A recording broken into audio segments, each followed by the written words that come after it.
I just okay. Okay.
19 orange.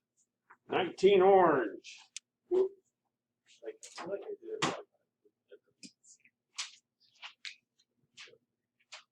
Let's get a constant speed down the slope, correct? Constant speed means I've got a coefficient of friction, right? Yeah. I've got to have friction.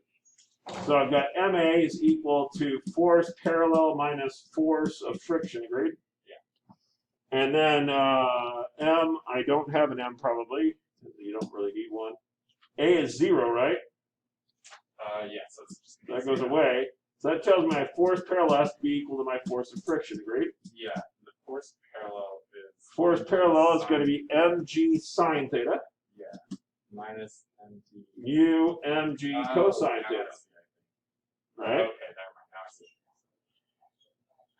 and then it's just move it over. Mu equals mg sine theta over mg cosine theta. MMGG, sine and cosine's tangent, I'm done. But again, on inclined plane problems, like if you really don't know, tangent's a fabulous guess. It's amazing how many times tangent is the answer to all things on inclined plane problems. I don't know why that is. Also, we have your patented, you have to choose E, because whenever you get something wrong, it's because it's E. It is a 2,000 kilogram car to rest accelerated at a horizontal velocity of 3 meters per second squared. What is the average power required to get the car to the final speed of 20 meters per second?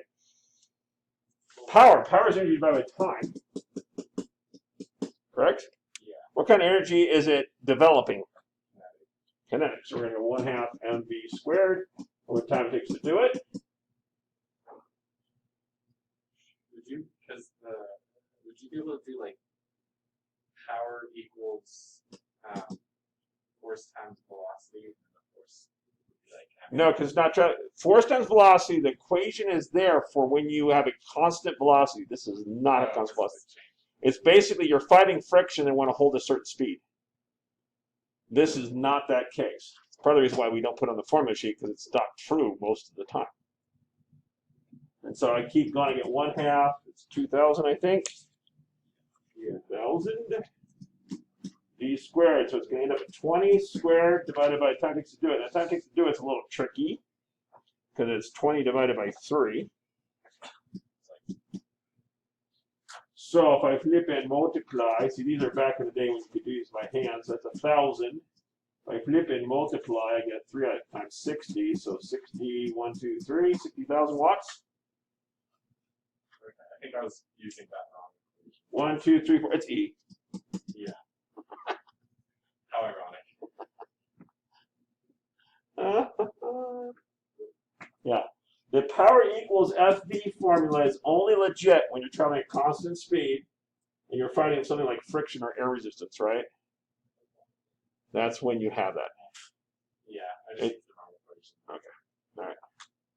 Drop to buff, rest of surface, blah, blah, blah. Fifth rest of a resistive force of kV.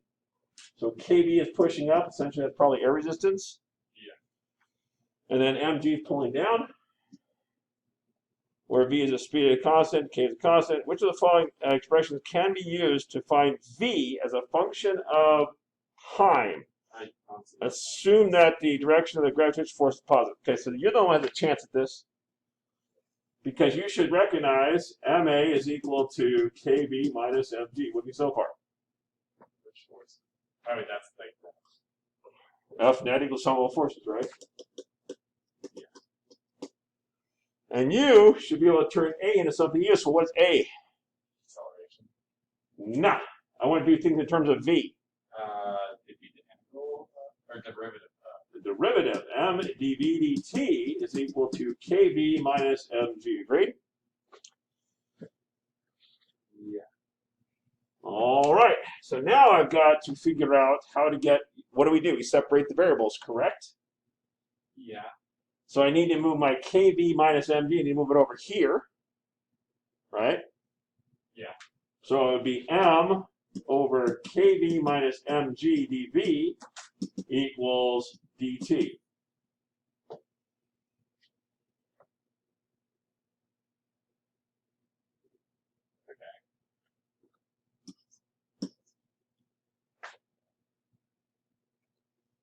Now it looks to me like they moved the M over.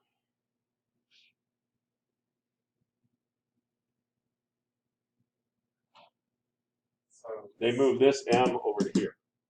but then what would it be on the top? Nothing. So it's dv on the top. Right, that's Oh, dV. because it's dv dt above. Yeah.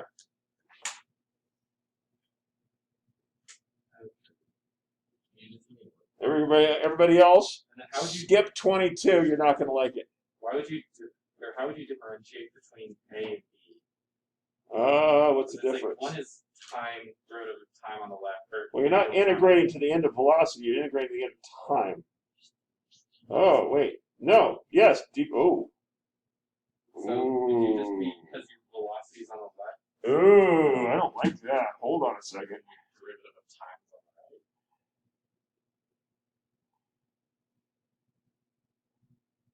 I just have to assume it's I time. think you're integrating to time in both cases. I don't think you can do that. That is weird. I'm not sure the answer to that question. It would depend on the context of the question. He said A. Yeah. I think the bottom line is you'd have to plug in your final velocity, right? From 0 to your final velocity. In other words, since we're doing V's over here, this would be 0 to final velocity, this is 0 to T. I think that's what you'd have to do. Again, you know what makes this problem really suck? They would never actually ask you to do this during an AP test. You can't. I mean, it'd be brutal. So why is it this is one of the questions here on the test? Like you couldn't actually do that problem, but hey, we want to see if you've ever seen it. Dumb.